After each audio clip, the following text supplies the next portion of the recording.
On the scene, single-story structure, real fire's going. In this front wall, looks like fire's all the way up in the front wall in here. See if they can find it. Ladders are going in the door. Okay, we'll work on that right now. Engine 3. Have the hydrant turn that on for engine 3. Engine 10, you'll be alright, Chief. Ladder 22, you'll have ventilation.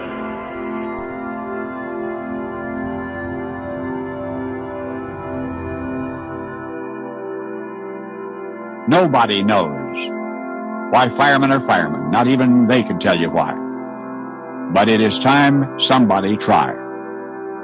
Firefighting is the most risky of all dead-end jobs, yet also the one where most workers are most likely to punch in early. It's hard enough to believe that. It's impossible to explain it. Fire and ice are uncomfortable separately or together. Wives hate the hours, kids love the noise. Fire and ice. Any day at the firehouse, the bell from hell puts the dispatcher on the horn with a tenement tinderbox address, into bunker pants, rubber turnout coat, grab the mask and go. Minutes later, you're on site. As others run out, you go in. You'll need all you can carry. The 4-pound axe, a 6-foot hook, the Halligan pry bar. The ceiling concealing the smoldering has to come down, and it's one of those stubborn tin ones. In the scary dark, with heat eating your ears, you are gouging out and tearing loose and pulling apart, gulping air and tasting black. Your windpipe is closing, and you've lost track of which way is out. Is it really worth it? Your air is low. Inside your mask, you're throwing up. There's a searing ember down your neck, torn gloves exposed, a smashed hand, so you emerge from the Holocaust hugging with your elbows somebody's singed kitten. You've had minutes of exhilaration on the bouncing rear mount of a screening 100-foot sea grave, hours of using all you've learned and learning more. Now you're back at the station house, and you've unstuffed your nostrils with soapy fingers. You can almost breathe again. Next come the tedious hours as you and Brillo gang up on grimy tools. The cleanup crew at the firehouse is you.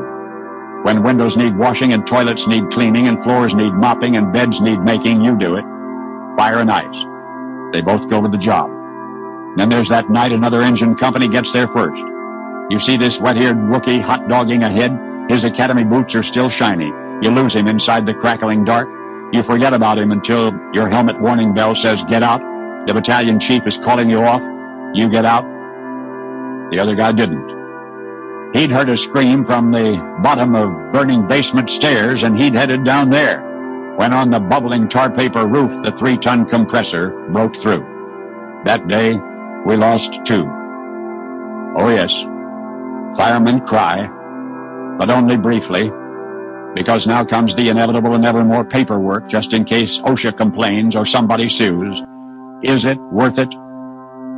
The intercom barks again. This time it's a warehouse, a big, fat, multiple blaze, probably torched.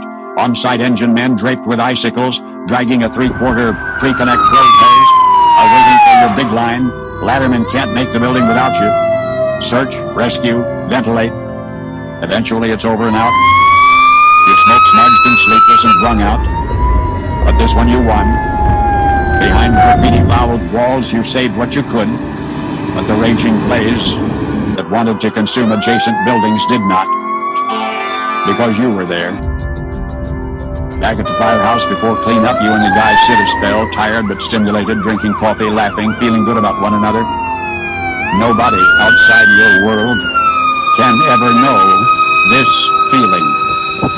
In any other uniform, you get streets named after you for killing people. In this one, you risk your life to save people until one day you run out of chances, and at one final fire, either you buy it or you don't. If you don't, it's only eventually to be brushed off with a puny pension.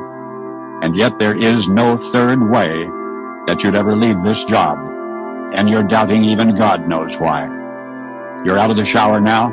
Most of the grime and some of the cynicism are down the drain when you hear a strangely familiar voice saying, "It is worth it. It is worth it." And you're hearing this voice, and there's nobody there but you. It's a quiet voice from nowhere saying, for salvaging things and people from flames, I have to rely on your hands.